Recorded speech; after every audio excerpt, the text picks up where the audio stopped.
New England Candlepins is made possible through the generous support of the U.S. Candlepin Bowling Association.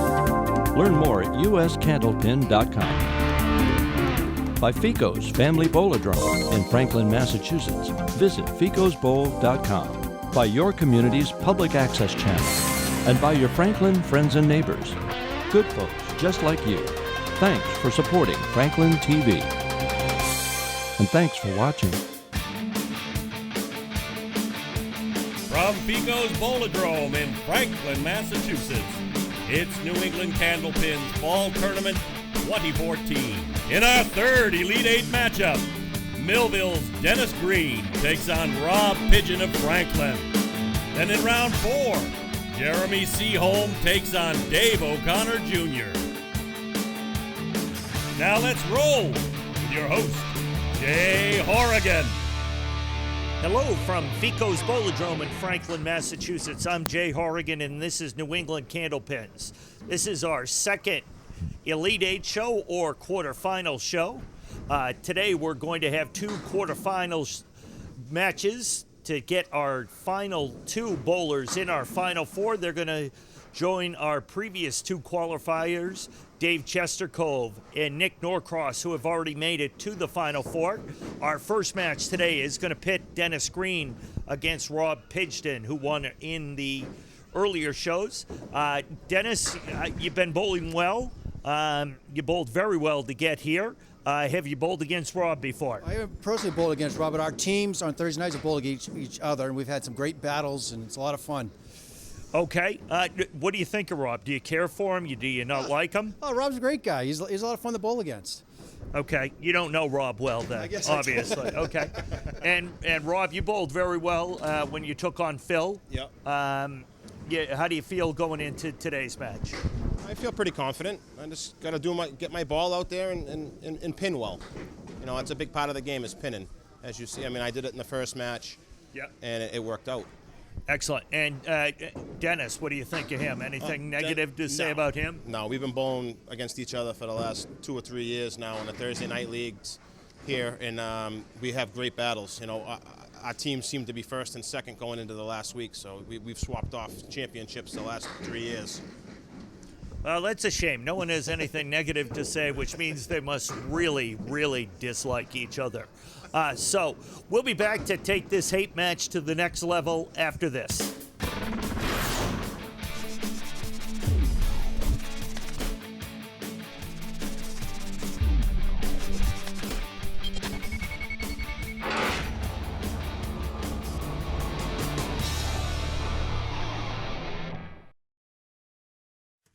What is community without community support?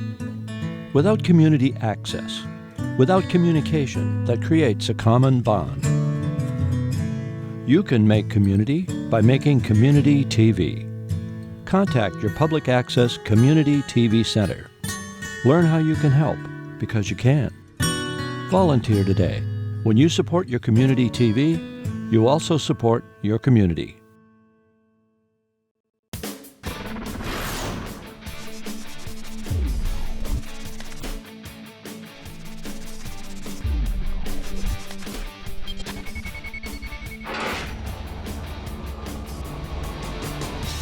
Welcome back to New England Candlepins and Fico's Bowl-A-Drome here in Franklin, Massachusetts. I'm joined by my two somewhat favored co-hosts, Dave Chestercove and Richie Myrick, both who have disliked me on Facebook. So thank you, gentlemen. I appreciate that. We're ready for our first Elite Eight quarterfinal match here. That's right. Of the day, and it's Dennis Green against Rob Pidgeon. Up first is Dennis Green on lane 15. For the love of Peter, Paul, and Mary. What about Luke? Luke as well. Dennis, starting out with a 1-3 crusher in the pocket, dropping 9. I'm so confused. It's Dennis Green, but he's wearing red. It is, and it's not the coach. His middle name's Blue. No, I'm just kidding. I don't really know what his middle name is. But Dennis, looking for the spare. All over it. It's a great way to start out the match.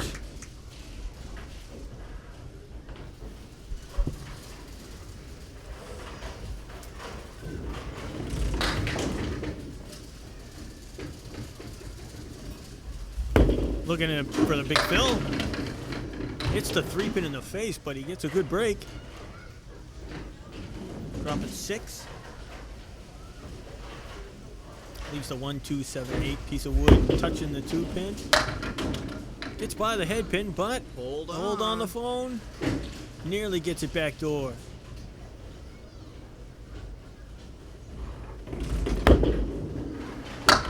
Oh. All right. Dennis opens with a 25 for 2. I'm even more confused now. So Dennis Green is wearing red, and Rob Pidgeon isn't a bird? Well, I guess not. he's more mammal-ish. What are we doing here? All right, Rob Tell us a Pidgeon little bit leaving more the floor. about Rob, please, Dave. I gotta know. I don't really know what to say.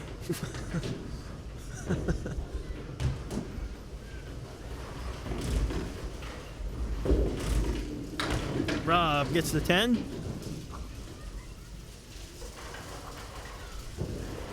Just to recap, Rob Pidgeon is from Franklin. He bowls out of Fico's Bowlerdrome here. Very familiar with the lanes. And Robbie right in the pocket drops the hammer or the strike. Big ball there, nicely that's done. a terrific ball there from Rob. Dennis got here by defeating Rich Kochi, and Rob got here by defeating Phil Clough in our Sweet 16 rounds. Yep, Dennis is our 15 seed, so he's our Cinderella story here in the early going. Dennis just by the head pin on trying to convert for the spare lead, gets everything but the head pin. Converts it for the 10. Both bowlers don't waste any time. They certainly do not.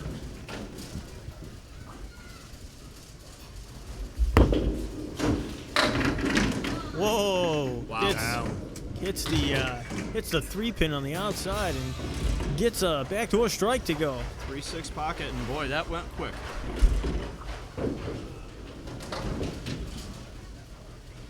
All right, let's see how Rob Pidgeon will react to that. He is working on a strike. He is looking for the double. Right in the 1-2 pocket. Gets... And that piece of wood's going to roll in the gutter, leaving him the 5, 7, 8, 9. Well, the trick is here, just play the triangle and don't worry about the 7-pin. Oh, cherries the 5.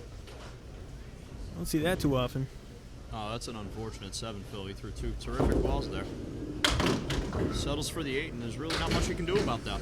And we're all square through 3. 35 apiece, and Rob is opposite the strike from Dennis Green.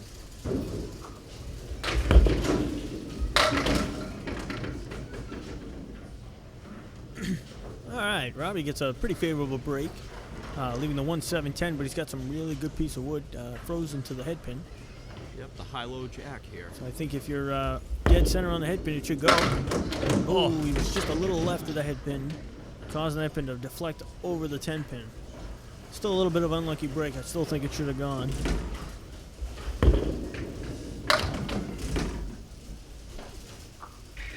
At any rate, he picks up the 10. So we're still all square, but Dennis has 2 balls on the fill here with the strike.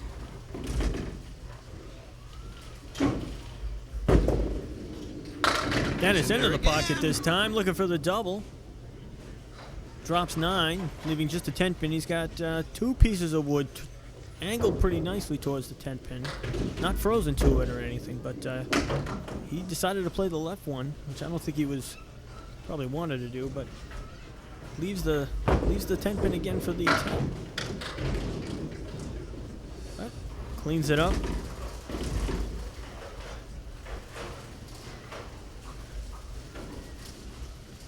Took advantage of the backdoor strike, though. Got a big 9 fill in it.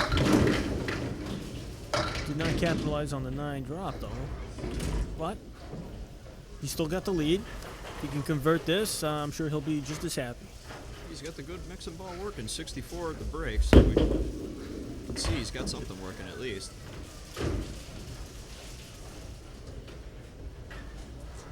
10 goes a long way here. Settles for 8. That'll put him at 72, which is a 120 pace.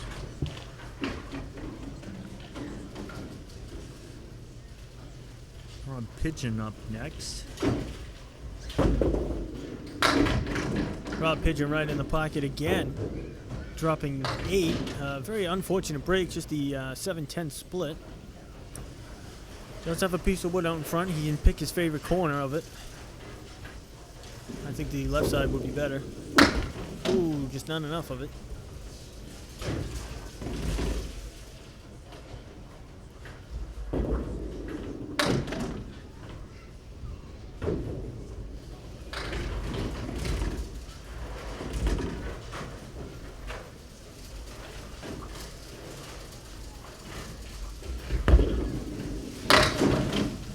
Oh, Robbie right in the pocket again, leaving the spread eagle. Just working out for the 10, I guess, and he's still in this match. Oh, looking to get a break. Well, he gets 3. Yeah, it was an interesting second ball. He took out the 6, 7, 10 there. That's something a little different. You don't see that very often. Gives him a Indeed. good shot for a 9 or a 10 here, too. And he gets the 9. It's a good 9. Only down 9 pins, that's Right, all. keeps it in the single And, digits. It's very important, Dave. Yeah.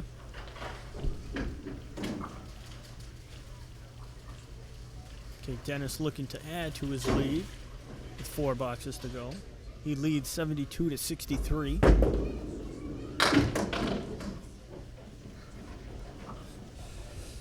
Dennis runs down the 3-5-8 on his first ball. Interesting leave. Then leaves everything but the, or gets everything but the head pin. Pretty interesting second ball, too. Yeah, very. You'll have to just take the 9.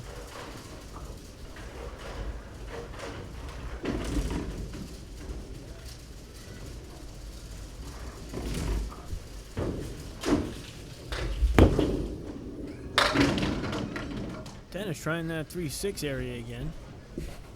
Probably not on purpose though. But he gets a 7 drop, leaves the 1, 2, 4. And he runs it down. Takes it up. All over.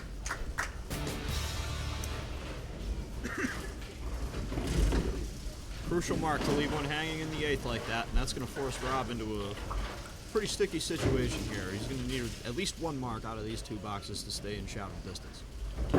I agree. Robbie in the pocket again. Can't get Boy, a he break. is smoking that head pin, isn't he? I don't think he's missed it yet. And he's only got 1 mark to show for it. Yep, that lane 15 hasn't been his friend in this match. Looking to grind this out for a 10 bucks. Again, very important pins here. And he He's right gets by the the wood. 10. I sadly think that might have taken the whole shot. Yeah, you're right. You're right, it would have. Well, either way, he Would've. picked up a pin, so he's only down 8 now. A little pitch out there to the right side, takes out the triangle right. But it's makeable. Goes in a hurry.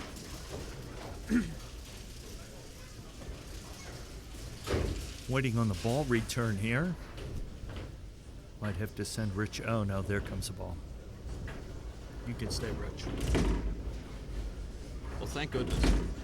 Thought we might have to send you down there.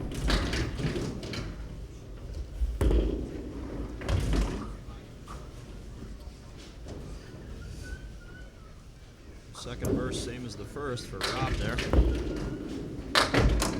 Oh, wow. That's a tough 7. We've got ourselves an 11-pin match, plus a ball going into these last 2 frames. All right, let's see if Dennis can close them out.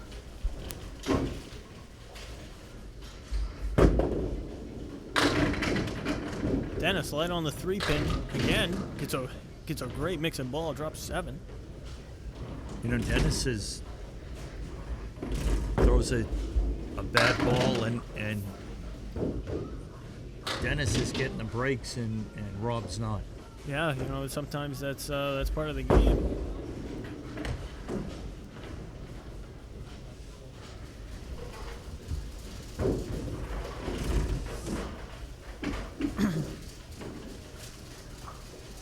Dennis has a lot of right to left rotation, so when he gets nice and thin on any kind of a pocket, he's going to have breaks. And of course, he Once you say that, he goes halfway to Worcester.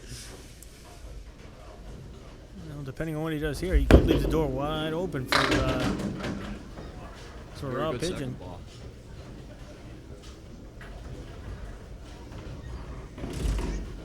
Looking to get a good cleanup here. Really force Rob to get 2 marks with 2 good big fills in it. But he will leave a good portion of the door open. That's right, yeah. Now Rob requires 34 to tie, 35 to win with 2 boxes to go. Those extra couple pins right there force him into 8 or 9 fills as opposed to a couple of 7s to tie it up. Rob right in the pocket, drops 9, There's looking it. for the hammer. Won't get it, but he does get the big opportunity to make the Yet hard again on spare. the head pin in lane 15. All over it. Make that single pin in the clutch moment look easy. Got that right, Dave. That's clutch. that's his first mark since He the takes second his time frame. and stays smooth here. I think he'll do well. Looking for the big fill. Looking for the hammer. Nearly gets it. Trip up. Oh, nearly gets it. Drops a big 8 fill though. It's an awesome ball. He's Leaves got the the 3 3-5. pin. Yep, he's got the Take his 5 pin. time. A little piece of wood right behind it. Hopefully He it'll snap. will not get it. He left it left. Won't.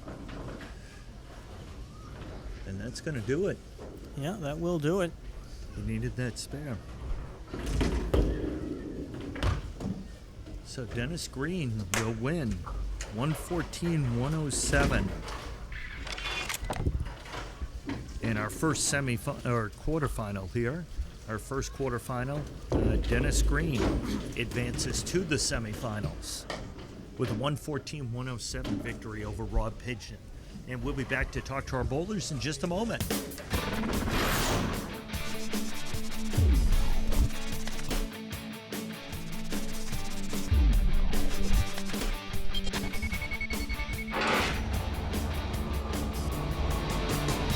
And we're back with our bowlers from our first match today. Rob, you bowled well, just pins didn't always fall the way you needed them to fall. No, not today. A couple of times the ball was there, and just the pins didn't bounce the right way, Nope. didn't come off the wall the right way. No, not today. They fell hard.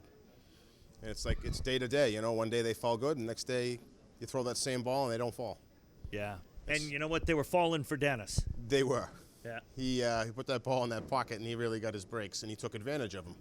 Absolutely. You had the spare in the ninth that gave you the shot to win or at least tie, and then in the 10th you just off a little bit on that second to last ball. I rushed the shot. You know, I'm notorious for rushing. I saw it. I said, I want to get it out of the way, and I threw a bad ball. Yeah. And Yeah. that's the way it goes. Well, that happens. Hey, at least I'm glad you were back on the show. Glad you. you're back from the knee surgery. Here you go. You do get $30 for advancing this cool. far. So I put this to good use. I do get 27 of that. So thank you, Dennis. Congratulations. You advanced to the Final Four, where you'll take on the winner of the next match. So very good. You bowled very well. Ended up with a 114. You got the marks when you had to get them. Yeah, I got a few breaks, especially on that strike. But then again, I was able to pick up a couple single pins, no wood. I let a couple get away too, and gave Rob a shot there at the end. It was tight. Yeah, It it was. did. Rob had a chance. A couple of shots could have made a difference. Yeah, definitely could have made a difference. So, hey, you just got to keep pinning if you don't get the marks. Absolutely, and it was an excellent match. As a winner, you get $100. So congratulations. And as I said, you move on to the Final Four. So. That's the end of that match. We'll be back in a couple of minutes with bowlers for our next match, and we'll see who will the last competitor that will advance to the Final Four.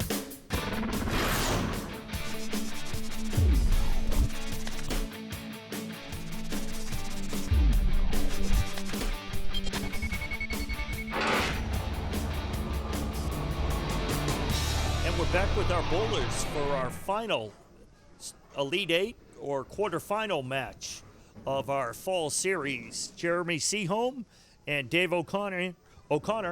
Guys, since you just met before we came on camera, I'm going to say you've never bowled against each other. Is that true? That is true. Okay. True with you, right? I believe so. Okay. Well, you both had very nice victories to get you here. You both are bowled very well. And the winner of this match will move on to our Final Four. So we wish you both good luck in that. Dave, just so you know, Jeremy is the #1 seed in the fall series. So you've got that going for you against him. Or he's got that. Someone has that going for him. And someone doesn't have it going for them or something like that. So we're going to be back with both our bowlers, and we're going to get ready to start our final Elite Eight match right after this.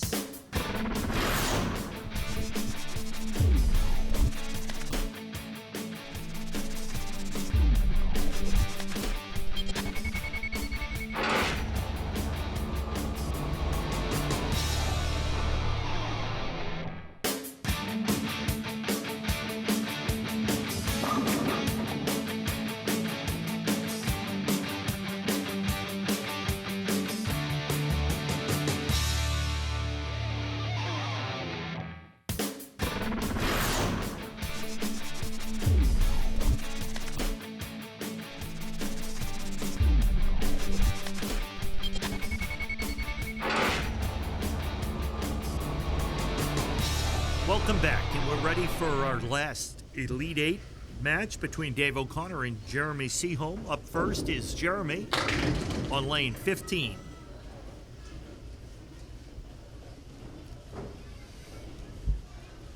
All right, Jeremy opening up things on lane 15 with the perfect 7-pin. You want to get that one pin out of the way to start your Elite Eight match, because once you get that one pin, it opens the door for every other You just pin. relax. Yep. Jeremy got here by defeating Mike Kustak, 119 to 105. And Dave got here by defeating our defending champion, Mike Legendra, 114 to 106. Cleans up the 10 box.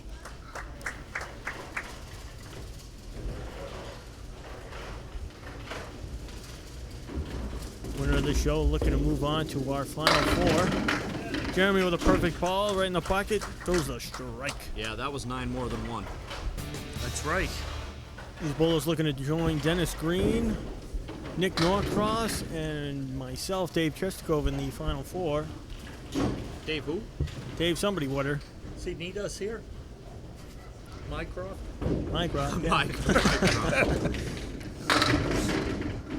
I've got the easiest name in Candlepin. My last name is pretty much the same as my first name, and somehow you get Mycroft out of it. Hey, you're Myrick? lucky I got a name out of it. All right, Dave dropping 8 on his first ball, leaving the 1-2. No wood. Looking for the early spare. Ooh, just by the head pin. Takes out the 2-pin.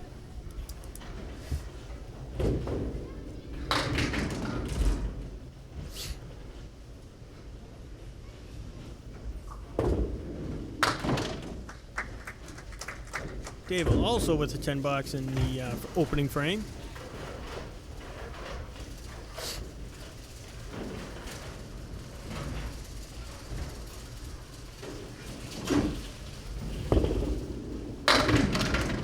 Tremendous ball there. Leaves the kingpin 5.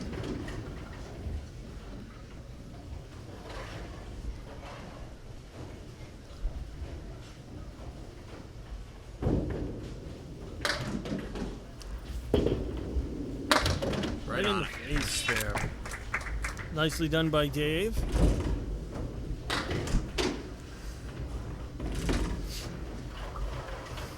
All right. Jeremy working on a strike. Looking for the double. Right into the pocket. Drops a quick 9, leaving just a 10-pin. 2 pieces of wood shouldn't be a problem to cover. Actually, a third piece back there, too. Is there? Should still be okay. Yeah, I think so. And there it goes.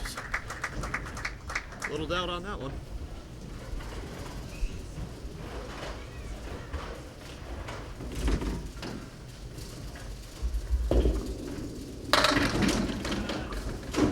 Jeremy right in the 1-3 pocket, drops 8. Leaves the 4-10. 2 pieces of wood by the 4-pin. He's got his choice. Playing the that corner. last piece that slid changes off, the whole shot. It does. He goes left side. Didn't quite carry. Off the wall for him. Off the curtain. Both guys making this fall series is their first appearance on our show. Both guys deserve to be here based on how they're throwing the ball, that's for sure. Absolutely. All right, looking at Dave O'Connor now. Lane 15 working on a spare.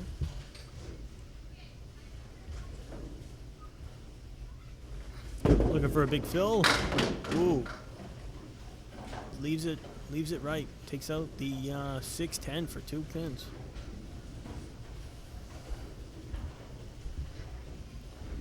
Not what he was looking for. Trying to convert. O'Connor back in a Sweet 16 match beat Mike Legendra. And Mike dominated that match in the first half, and then O'Connor took over in the second half. After 3 frames, Dave is down by 18. He's opposite a 10 box, so he's got an opportunity to cut into the lead if he gets a mark here.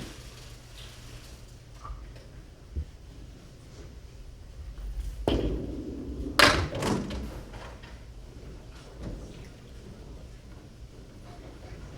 can tell by the crunch. That's a half Worcester.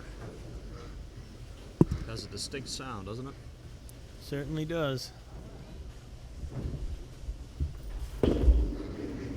Looking to convert. Can't get the 4-pin to carry. If it did, boy, it would have taken that 7. We'd have ourselves a whole new match. Now he's just going to require this 10, though. He needs this big time.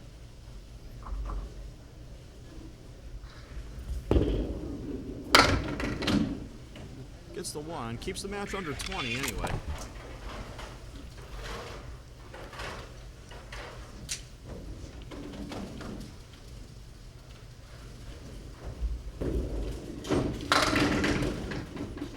Jeremy right in the 1-3 pocket again. Drops 8. 6-10. He's throwing the ball very well right now. Yep, very smooth, very effortless.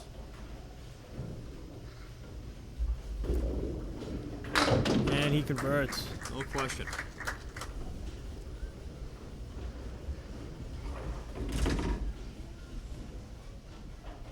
Jeremy's going to clear the right wood, the right gutter out of the channel in 16.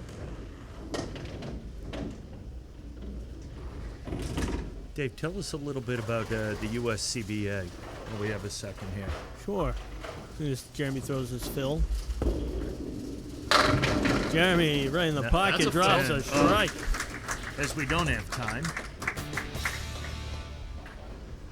Jeremy right now rolling a great ball, He's but got a stranglehold on this match now. Yeah. Yes, he does.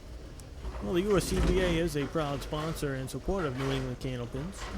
We also support several other programs, such as the Ladies Pro Series, or which is now known as the Women's Pro Tour. We help pledge our support in terms of posting the schedule and getting the word out for the Men's Pro Series. And you can also get information on the Western New England Pro Tour, held by Richie Myrick here on our website as well at uscandlepin.com.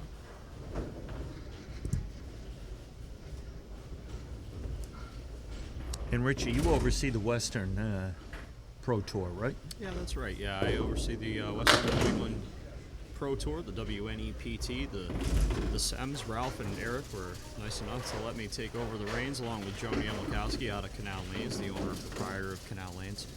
Were nice enough to let me have the opportunity to try to keep things going out west. And we'll have our schedule posted tentatively on the USCBA website. Our first stop will be first Sunday in October. And we'll keep you posted on that, so stay tuned for details. And Dave crushes the 1-3 pocket. Unfortunately, he leaves the 2-10 with no pieces of wood.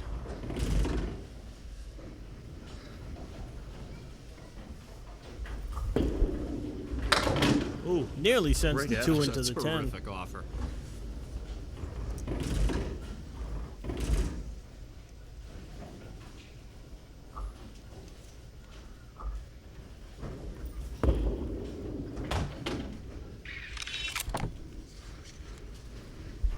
All right, and through 6 frames, we have Dave O'Connor with 56 and Jeremy Seaholm with 88 and 2 balls as he's on a strike. Right here, looking for the double. Little light on the head pin this time. Leaves the check mark left. The 2, 4, 5, and 7 pin.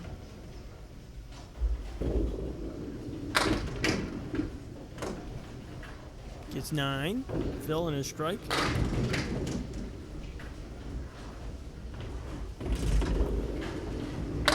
Right on it. I'll tell you what, Dave. Aside of you in our previous match, I hate to say it. Yeah, I hate to say it, but Jeremy's been bowling just as well as you have, and you guys have been bowling terrific. Yeah, Jeremy's throwing a great ball. He's with the side of the first box where he threw that mystery first ball. He's been in the 1-3 pocket pretty much every ball since. Every ball nice and smooth. Good breaks on what seems to be everything, and taking advantage of the ones like that.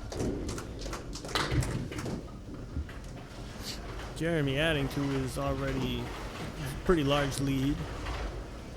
Dave is going to have to cluster some marks there, mark out to even have a shot, I think. He's going to need some strikes in a hurry.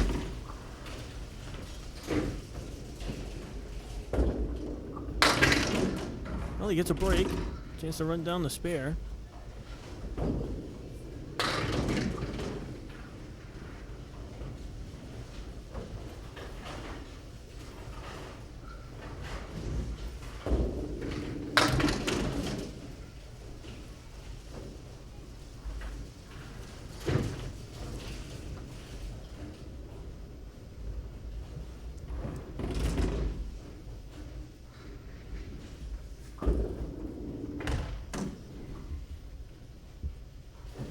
And just a 9.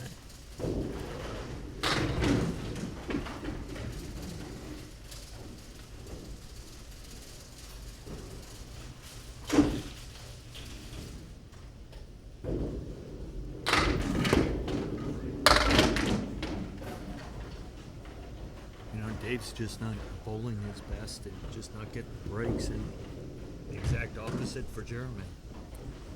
Yeah, Jeremy's rolling a great ball in the pocket. Yep. Dave's been a little on and off, but when he's been on, he just can't seem to get a lead to shoot at. But,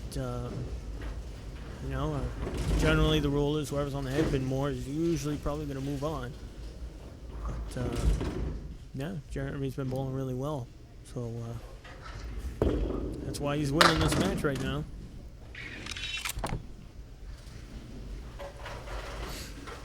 All right, Jeremy looking to make a run at the high single for the show. Well, that's true, yeah. He's at 117 in a ball. Finds the 1-3 pocket again. Drops 6, leaving the check mark left. The 3, 4, 5, 7. Excuse me, the 2, 4, 5, 7. Takes out just the 4, 7. I promise half of that was right. 75% was.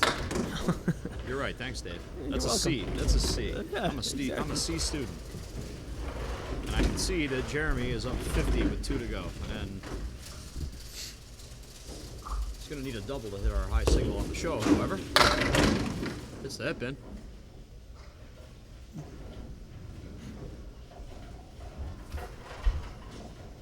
Jeremy looking to convert this sleeve here. Takes out just the 4 pin.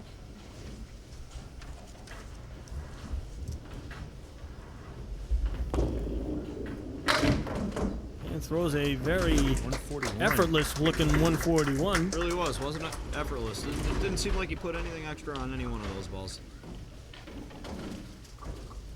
All good string style. We're taking out the 7 pin on the first ball. You know, at this point, I had forgot about that. You know, you give him a 140 and take away the first ball. Yeah, exactly. He was rolling a good ball. Dave looking to finish strong. Representing, you can see Alley Cat Lanes on his shirt there in Kingston, Mass.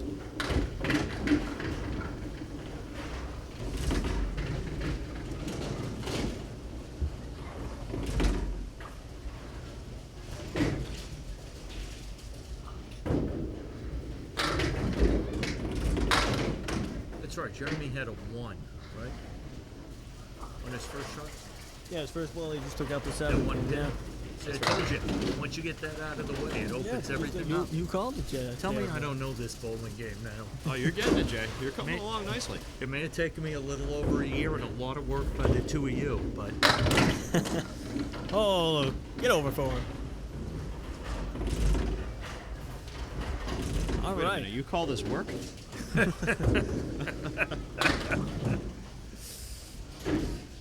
that's what my doctor calls it.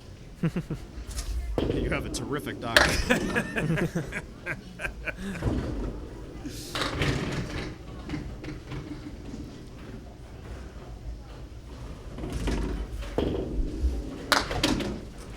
Dave will clean it up. So, Jeremy Seaholm will advance to our Final Four with a victory over Dave O'Connor. Good effort by both gentlemen. But again, Jeremy will move on to our Final Four along with Dennis Green from this Elite Eight show. And we'll be back in just a moment to talk to our bowlers.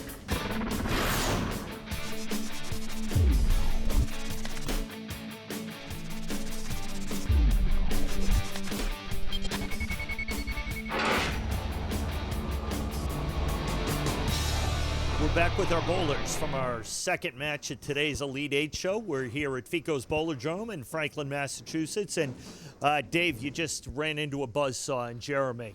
He, other than that first shot, first frame, knocking down one pin, he went to the second frame. He had a strike, then a spare, another strike, a couple of more spares, and that was it. Like I said, it's tough. You're playing catch up the whole match, and then in turn, you put more pressure on yourself, and that's when you really start making mistakes. Yeah, and it seems like he marks, and you're like, oh, I've got to hit this shot, and you over rotate it. You try to be just even that much more pinpoint accurate. Like I said, a game of inches. You let the ball go a little sooner, a little later. It changes the complexion of the shot.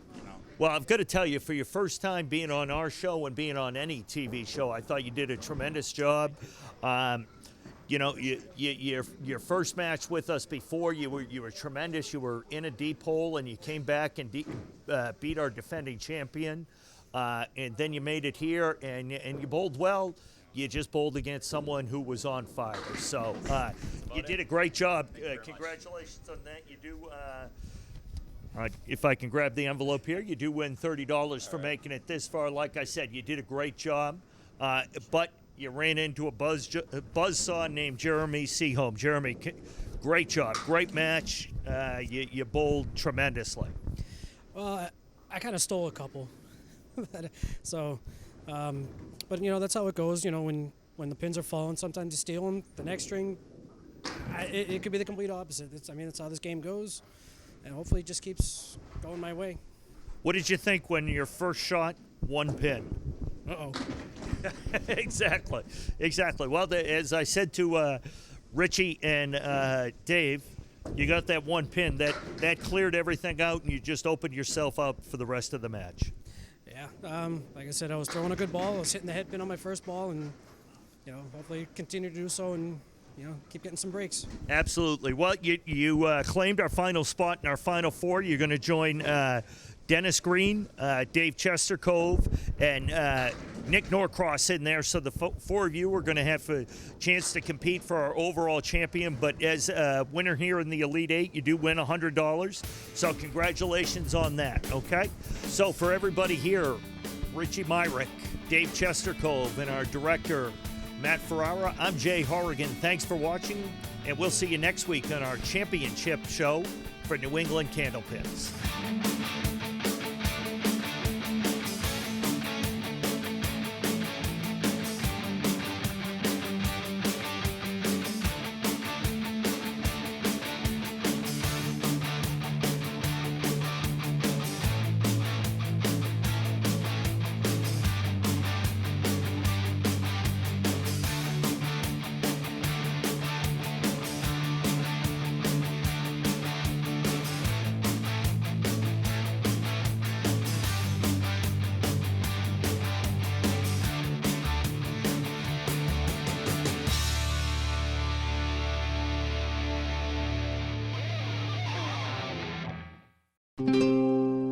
This program was made possible by your Franklin friends and neighbors, good folks just like you. Thanks for supporting Franklin TV. And thanks for watching.